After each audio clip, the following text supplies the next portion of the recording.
नमस्कार, आप देख रहे हैं देवभूमि। मैं हूं आपके साथ तुषार कौशिक। डोईवाला से खबर। सीएम त्रिवेंद्र सिंह रावत ने दी कई सौगात, कई पुल सहित कई योजनाओं का शुभारंभ किया है। शेरगढ़ लाल तप्पड़ जाखन पुल का भी लोकार्पण किया। 70 करोड़ की 43 परियोजनाओं का शिलान्यास किया। जाखन पुल और बीदालना नदी पर पुल बनाने की घोषणा की गई है। गुरुद्वारे में बाला साहेब गुरुद्वारे के अंदर 1 करोड़ 81 लाख रुपए के देने की घोषणा है। अन्य 10 गुरुद्वारों को 3 करोड़ 79 लाख रुपए स्वीकृत किए गए। सीएम त्रिवेंद्र सिंह रावत ने कई सौगातें दी हैं। जाखन पुल की सौगात दी गई और बाला साहिब गुरुद्वारे में 1 करोड़ 81 लाख रुपए की घोषणाएं की गई हैं। तो डोईवाला पहुंचे थे सीएम त्रिवेंद्र सिंह रावत, तभी की तस्वीरें।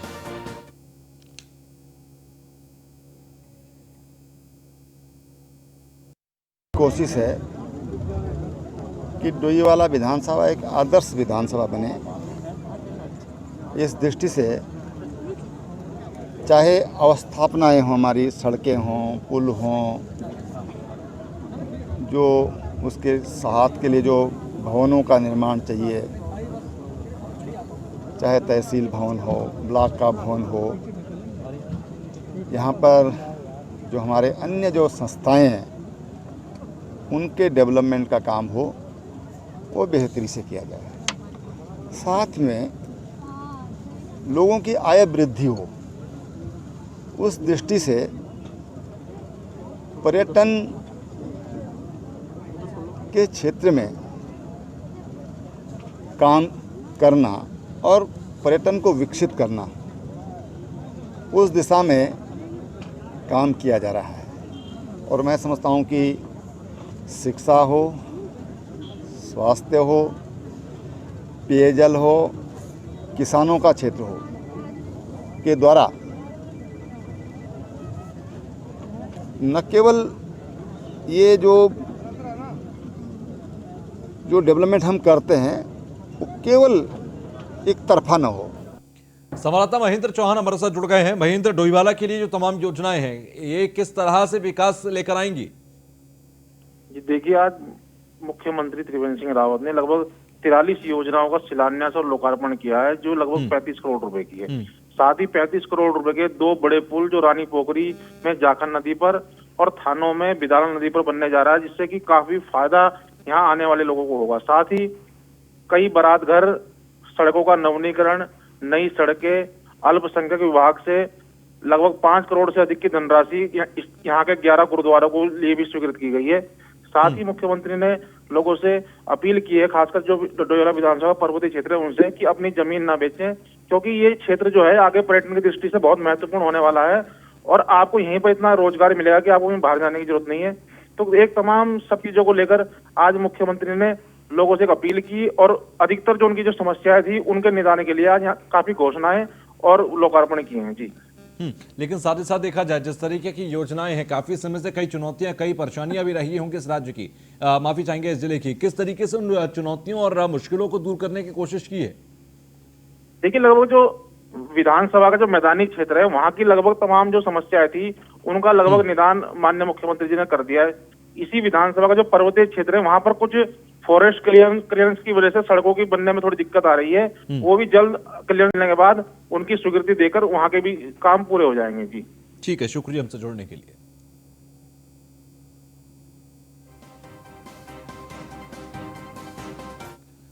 तो चंपावत दौरे पर पर्यटन मंत्री सतपाल महाराज अधिकारियों के साथ समीक्षा बैठक करते नजर आए। बैठक में अधिकारियों को दिशा निर्देश दिए गए। कैलाश मानसरोवर यात्रा संभव नहीं है, सतपाल महाराज ने कहा। चंपावत दौरे पर पहुंचे थे पर्यटन मंत्री और सतपाल महाराज ने कहा कि कैलाश मानसरोवर की यात्रा संभव नहीं हो सकेगी। अधिकारियों के साथ समीक्षा बैठक भी वो करते नजर आए।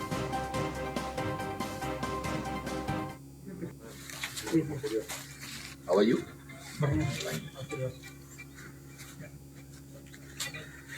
और थोड़ा सुनिश्चित कीजिए दैट आइए अंदर। कारण कैलाश यात्रा जो है हमारी रुकी हुई है। निश्चित रूप में हमारे प्रयास होंगे कि जो हमारे पुराने पड़ाव हैं वो फिर से जागृत हों और हमारी कैलाश यात्रा शुरू हो। चीन के साथ हमारे संबंध इस समय अच्छे नहीं हैं, तो इस समय यात्रा स्थगित है, पर भविष्य के अंदर हम कामना करते हैं कि यात्रा प्रारंभ होगी और जितने हमारे पड़ाव हैं वो फिर से पुनर्जीवित होंगे। एडीबी के पैसे से वो पूरा बन के तैयार हुआ है और उसका हम आज लोकार्पण करने जा रहे हैं और बहुत अच्छी चीज़ बनी है पूरे क्षेत्र के लिए और मैं समझता हूं कि वो हमारे शाक्त सर्किट में भी आ गया है, तो निश्चित रूप से यात्री आकर के वहां लाभ। तो अधिकारियों के साथ समीक्षा बैठक की और कैलाश मानसरोवर को लेकर भी, यात्रा को लेकर भी एक तरफ से बयान दिया गया कि ये संभव नहीं हो पाएगा। फिलहाल अधिकारियों के साथ समीक्षा बैठक हुई है, कैलाश मानसरोवर पर चर्चा हुई है। चंपावत दौरे पर पर्यटन मंत्री सतपाल महाराज पहुंचे थे।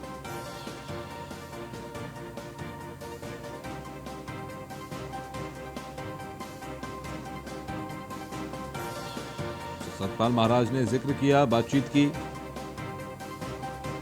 अधिकारियों के साथ बैठक की गई थी।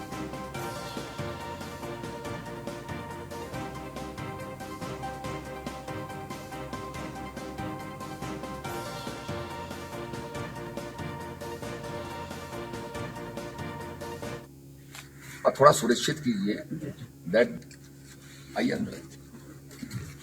इससे यहाँ के लोगों को रोजगार भी बढ़ेगा और पर्यटन भी आएंगे, क्योंकि यहाँ पर क्या होता है कि निकल जाते हैं लोग सीधे पे। How are you?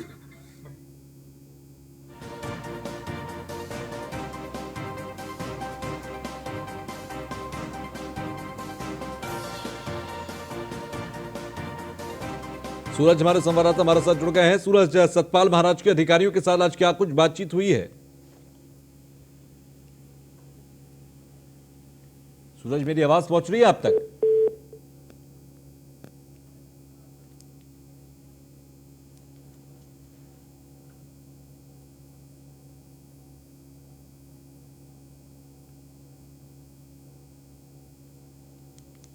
खबर गरदपुर से है, जहां पर पूर्व सीएम हरीश रावत ने किसानों को श्रद्धांजलि दी। गाजीपुर बॉर्डर पर जान लेने वाले शहीद किसानों को श्रद्धांजलि दी। किसानों की एकता तोड़ने की कोशिश की जा रही है। हरीश रावत ने कहा, केंद्र सरकार को बताया कि किसान विरोधी, और कार्यक्रम में पूर्व विधायक प्रेमानंद महाजन भी मौजूद रहे। किसान विरोधी सरकार केंद्र की बताते नजर आए हरीश रावत।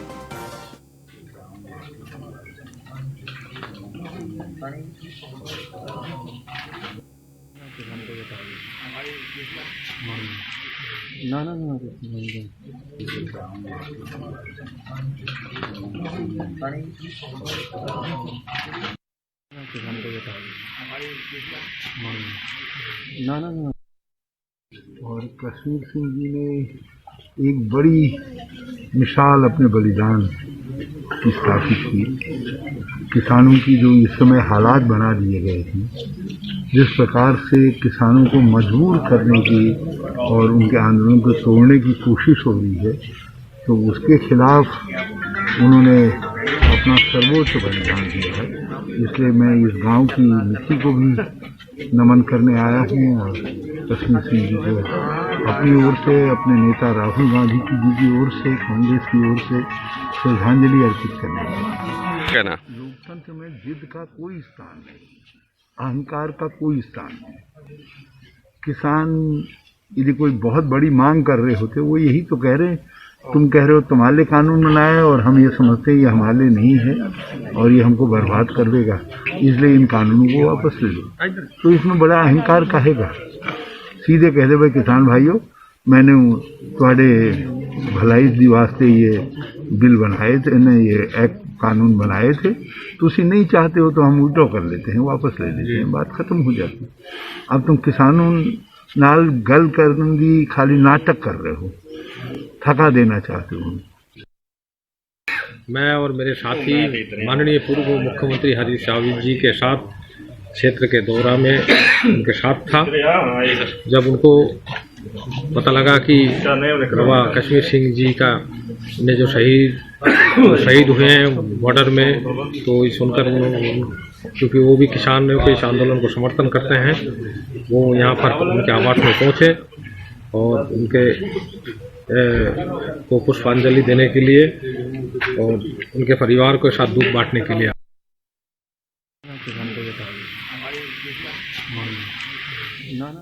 संवाददाता काजल राय हमारे साथ जुड़ गए हैं। आप काजल, जिस तरह से हरीश रावत ने किसानों को लेकर बयान दिया और कहा कि केंद्र सरकार सिर्फ थकाने का काम कर रही है, किसानों का क्या कुछ रिएक्शन रहेगा इस पर? बिल्कुल, आपको बताना चाहूंगा कि यहाँ पे हरीश रावत जी आज एक किसान की गाजीपुर बॉर्डर में शामिल हुए आंदोलन के दौरान उनकी मौत हो गई थी। तो उनके श्रद्धांजलि देने के लिए गदरपुर हरीश रावत जी पहुंचे थे। इसके अलावा पूर्व विधायक प्रेमानंद महाजन दोनों जने यहाँ पहुंचे थे उनके दल बल के साथ।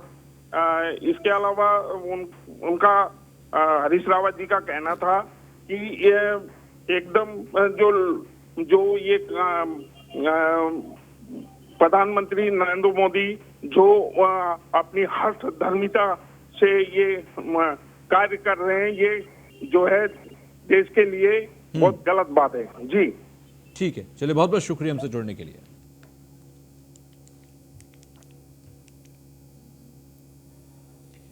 तो वहीं हरिद्वार दौरे पर पहुंचे पूर्व सीएम हरीश रावत हर की पौड़ी पर मां गंगा की पूजा अर्चना की। सीतापुर रेल हादसे में मृतकों को श्रद्धांजलि दी। सरकार की गलती से हुई चारों युवकों की मौत, हरीश रावत ने कहा। तो हरिद्वार दौरे पर सीएम हरीश रावत पहुंचे, वहां पर मां गंगा की पूजा अर्चना की। हर की पैड़ी की ये तस्वीर हम आपको दिखा रहे हैं, जहां पर पूजा अर्चना करते नजर आए।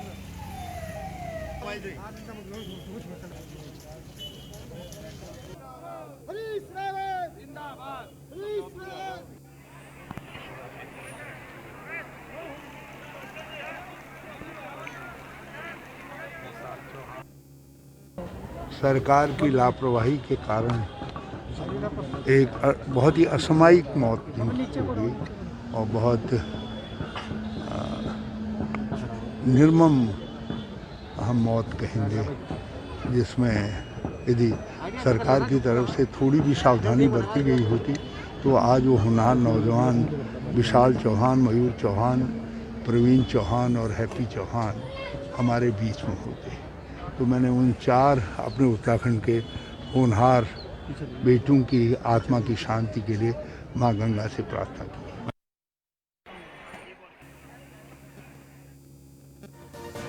तो हरिद्वार दौरे पर पूर्व सीएम हरीश रावत और सरकार की गलती से चारों की मौत हुई है, ये हरीश रावत की तरफ से कहा गया। पूर्व सीएम हरीश रावत पहुंचे थे हरिद्वार, जहां पर हर की पैड़ी पर उन्होंने पूजा अर्चना मां गंगा की।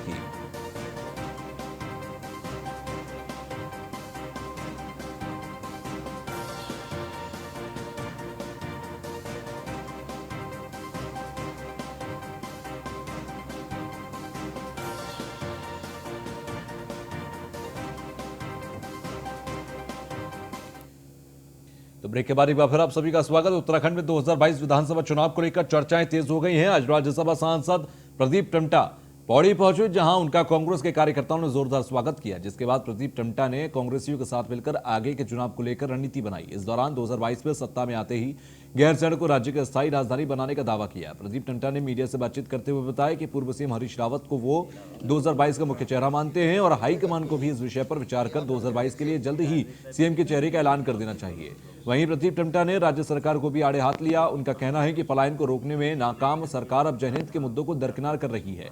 साथ ही पहाड़ों में लचर स्वास्थ्य सेवा में सुधार करने के बजाय स्वास्थ्य सेवाओं को पीपीपी मोड के जरिए प्राइवेट हाथों में दिया जा रहा है, जो जनता के साथ एक बड़ा खिलवाड़ है। उन्होंने कहा कि पीपीपी मोड का संचालन जिन जनपदों में अब तक नहीं हुआ, वहां भी सरकारी प्राइवेट अस्पतालों के अंदर प्राइवेट हाथों में जाते ही दम तोड़ रही है।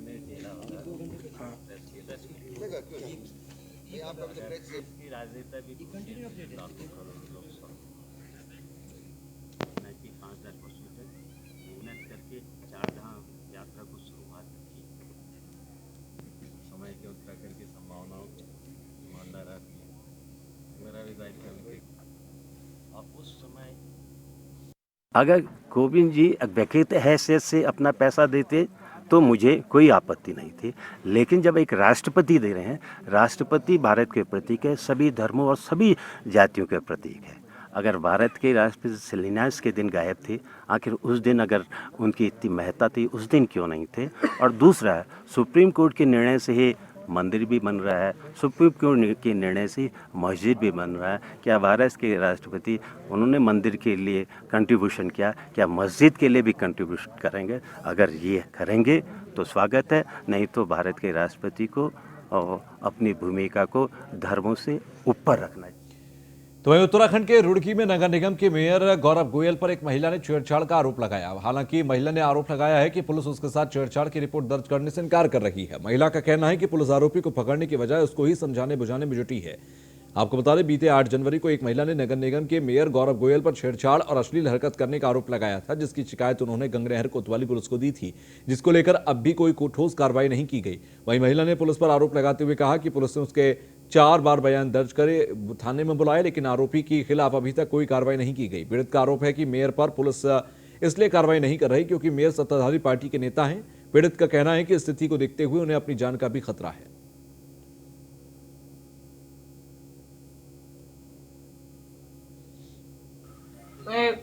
आज भी अब 8 तारीख से हमने दे रखी है तहरीर, साथ के साथ हमें रिसीविंग मिल गई थी, लेकिन कार्रवाई अब तक कुछ नहीं। मुझे ही आके बल्कि 4 बार बयान हो चुके हैं, मुझे ही आकर बार बार परेशान कर रहे हैं। पहला बयान बीडीगंज चौकी इंचार्ज ने लिए था, दूसरा जो इंचार्ज मैम है हिमानी मैम उन्होंने लिए, तीसरी बार फिर मैं जब हम पता करने गए कार्रवाई कहाँ तक पहुंची तब हिमानी मैम ने फिर बोली है। आज फिर आई, आज भी ऐसे मेरे को टोटल इतना दिमाग मेरा परेशान, मानसिक रूप से इतना उत्पीड़न दे रखा ना कि ऐसे नहीं बोला था आपने, ऐसे बोला था, ऐसे नहीं बोला था, ऐसे बोला था, मुझे ही कंफ्यूज करने में लगी हुई है। अच्छा, तो क्या अभी तक कोई कार्रवाई आपकी तरफ, उनकी तरफ से, पुलिस की तरफ से नहीं की गई है? ना, उन पर सत्ताधारी का प्रेशर है, वो कैसे करेंगी कार्रवाई? कुछ नहीं करेंगी वो। तो अब आगे क्या चाहते हैं? अब जब अभी तक कार्रवाई नहीं हो रही है, अब हमें तो हमारी जान का भी खतरा है, अब कभी भी उठा के ले जा सकते हैं किसी भी जुर्म में पुलिस आवे में। खबर नरेंद्र नगर से है, जहां पर कैबिनेट मंत्री सुबोध उनियाल ने की समीक्षा बैठक। ग्राम पंचायत और ताचला के अंदर सुनी समस्याएं, दोनों पंचायतों में हो रहे विकास कार्यों की जानकारी ली। यातायात, शिक्षा, स्वास्थ्य और पेयजल की समस्याओं पर चर्चा की। अधिकारियों को समस्याओं का जल्द निस्तारण के निर्देश दिए। मंत्री ने की विकास के लिए 20 लाख रुपए देने की घोषणा।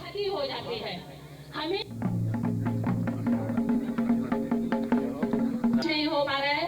दूसरी, माननीय मंत्री जी, हमारे यहाँ पे एक है सरकार की, इस क्षेत्र में लोगों के अंदर काफ़ी जागरूकता रही है और आज जो एक विकास की निरंतरता की जो एक आवश्यकता है, इसमें लोगों को भी एक निरंतर प्रक्रिया को किस तरह आगे बढ़ाया जाए। कई यहाँ पे सड़कें दी गई हैं, बिजली पानी की सुविधाएं दी गई, लेकिन अब क्योंकि मैंने आपसे कहा विकास एक निरंतर प्रक्रिया है, लोगों की और मांगे हैं, कुछ सड़कों की मांगे आई हैं, कुछ रास्तों की मांगे थी, तो रास्तों की मांगों को मैंने पूरा करने का काम किया। सड़कों के लिए आश्वासन दिया है कि शासन इस पर कार्रवाई की जाएगी, क्योंकि कोरोना के कारण कहीं ना कहीं राज्य की आर्थिक में विपरीत प्रभाव पड़ा था। लेकिन यहाँ पर हमारे परंपरागत कृषि विकास योजना और नमामि गंगे योजना के माध्यम से भी करीबन 4 क्लस्टर्स काम कर रहे हैं, जिन क्लस्टर्स के हमने फार्मर्स मशीन बैंक उपलब्ध कराने के साथ साथ नई तकनीक के साथ साथ किस तरह स्प्रे मशीन और अन्य चीज़ें इनको उपलब्ध कराई जाए, उस पर काम किया। और मैंने लोगों से ये आह्वान किया कि आज खेती ही इस राज्य की आर्थिकी को आगे बढ़ाने का सबसे बड़ा तरीका है और पलायन रोकना आज हमारी सबसे बड़ी प्राथमिकता, वरना पर्वतीय राज्य की अवधारणा ही समाप्त हो जाएगी। तो इसके लिए आवश्यक है कि एग्रीकल्चर सेक्टर पर हम फोकस करके जो संभावनाएं कृषि और औद्योगिकी के क्षेत्र में इस राज्य में है उनको बलवती बनाएं। में आज माननीय मंत्री जी और हमारे ब्लॉक प्रमुख श्री राजेंद्र भंडारी जी पधारे हैं। यहाँ पे एक गोष्ठी समझो, यहाँ पे हमने जो रखी है, जो अपनी मांगों को लेके और ग्राम सभा के कार्यों को के लिए हमने यह कार्यक्रम रखवाया गया है। इसमें हमने बताया है कि जैसे हमारे यहाँ पे भौगोलिक क्षेत्र में काफ़ी बड़ा है, दूसरा यहाँ पे क्या है, बरसात वाला काफ़ी अधिक क्षेत्र है, जिससे कि क्या होता है हमेशा क्षतिग्रस्त हो जाता है। तो यहाँ पे मेन मुद्दे जो हमारे वो रस्तों से लेके हैं, क्योंकि रस्तों की काफ़ी दिक्कतें होती है। दूसरा मुद्दा हमारा सड़कों से लेके है, क्योंकि सड़क NH के कारण चौड़ी तो हुई है, लेकिन उसमें अभी कार्य प्रगतिशील नहीं है, क्योंकि लोगों को काफ़ी दिक्कतों का सामना करना पड़ रहा है। बाकी यहाँ पे अभी गांव में सभी लोग कोरोना काल की वजह से सभी लोग यहाँ पे निवास करते हैं, तो इस वजह से जहाँ पे सब्जी, फल, फ्रूट या दूध का काम जो लोग करते हैं, इनको रोड पे जाने के लिए काफ़ी दूर जाना पड़ता है, इसलिए रोडों पे। तो वहीं काशीपुर थाने के कुंडा के अंदर पुल के नीचे एक महिला की डेड बॉडी मिली है। इससे क्षेत्र के लोगों में हड़कंप मचा है। लोगों की सूचना पर पुलिस मौके पर पहुंची, हालांकि शव की शिनाख्त नहीं हो सकी। पुलिस ने शव को पोस्टमार्टम के लिए भेज दिया है। पुलिस मामले की जांच में जुटी है। ASP राजेश भट्ट ने बताया कि पोस्टमार्टम रिपोर्ट आने के बाद ही मौत के कारणों का पता लग पाएगा। गांव है कुंडा थाने में, अभी सूचना आई थी कि यहाँ पुलिया के नीचे एक लेडी की बॉडी पड़ी हुई है। अभी मौके पर आकर के देखा है, उसके जो हमारी महिला सब इंस्पेक्टर ने चेक किया तो उसमें ऐसी कोई ज़ाहिरा चोट है नहीं। अभी उसके फोटोग्राफ्स हम दिखवा रहे हैं बाकी आसपास के गाँव में। अगर कोई कहीं कोई गुमशुदगी या कोई अन्य मामला होगा तो वो चेक करवा रहे हैं। बाकी पंचायतनामा भर के बॉडी को मोर्चरी करवा रहे हैं। इसका पोस्टमार्टम होने के बाद पता लगेगा कि मृत्यु का कारण क्या है। तो वहीं रुड़की के दहिया गांव के अंदर एक युवक ने 2 बच्चों की हत्या कर दी। इससे इलाके में सनसनी फैली है। आरोपी बच्चों का दोस्त बताया जा रहा है। महिला के पति की पिछले साल मौत हो गई थी। इसके बाद से वो देवबंद निवासी युवक के साथ रह रही थी। आरोप यह है कि युवक दोनों मासूमों को रास्ते से हटाने की पहले ही साजिश रच रहा था और देर शाम दोनों बच्चों को बाहर घुमाने ले गया। गंगरे नहर में जाकर धक्का दे दिया। बच्चों के वापस नहीं लौटने पर विधवा ने पुलिस को इसकी सूचना दी। पुलिस ने युवक से पूछताछ की तो उसने सच सब उगल दिया।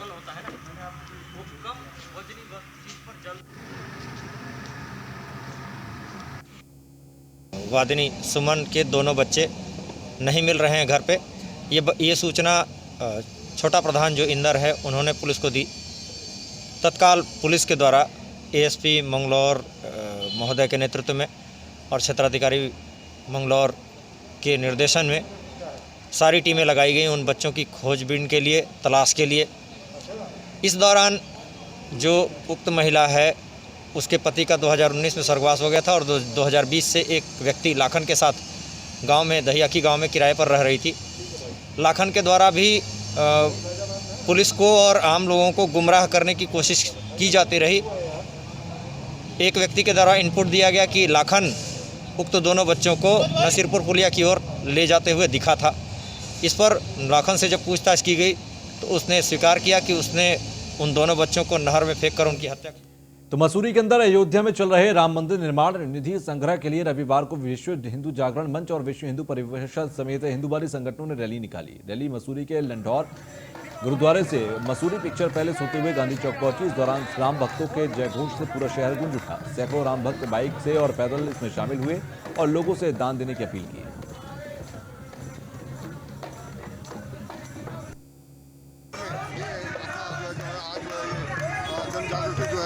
रैली निकाली गई है और लोग बहुत उत्सुक हैं। लोग बड़े स्वागत कर रहे हैं और लोग बड़े उत्सुक हैं कि हमें भी कहीं ना कहीं जो योगदान है राम मंदिर में देना है। विश्व में लोग बहुत खुश हैं और केंद्र सरकार का और माननीय उच्च न्यायालय का बहुत बहुत धन्यवाद कि इन्होंने जो है इतने सालों के बाद कार सेवकों की और हमारे साधु संतों का जो बलिदान था आज जो है पूर्वत हुआ है और निश्चित ही राम मंदिर बन रहा है। कि आज भारत में जो वर्षों से चली जा रही मांग थी, हजारों वर्षों से, वो आज जो है साकार हुई है मोदी जी के राज में और हमारे माननीय अमित शाह जी के राज में। हम चाहते हैं कि हिंदुस्तान में राम मंदिर बने और प्रत्येक व्यक्ति राम का भक्त हो और इस राम राज्य देश में आए, हमेशा राम राज्य रहे। यही हम